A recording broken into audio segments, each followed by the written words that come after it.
প্রকৃতির সৌন্দর্য কখনো কখনো মানুষকে ভগবানের কথা স্মরণ করিয়ে দেয়।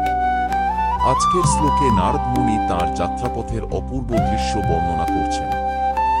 শ্রীমদ্ভাগবতম প্রথম স্কন্ধ ষষ্ঠ অধ্যায় শ্লোক 12।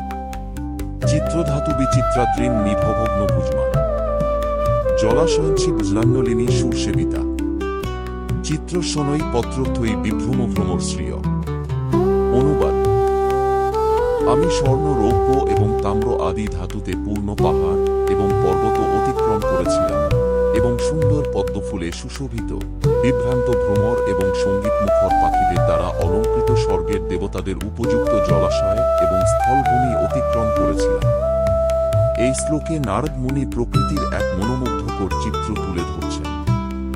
স্বর্ণ ও রৌপ্যে ভরা পর্বত, পদ্মফুলে সজ্জিত জলাশয়, গুঞ্জনরত ভ্রমর এবং সুন্দর পাখির ডাক, সবকিছু যেন ভগবানের সৃষ্টির মহিমা প্রকাশ করছিল।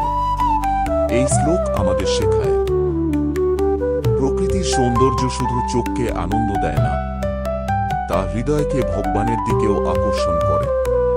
এভাবেই শ্রীমদ্ভাগবত আমাদের পথ দেখায়, সৃষ্টির মধ্য দিয়ে স্রষ্টার মহিমা অনুভব করতে। এমন আরও ভাগবত শ্লোক শুনতে লাইক, শেয়ার এবং সাবস্ক্রাইব করতে ভুলবেন না। হরে কৃষ্ণ।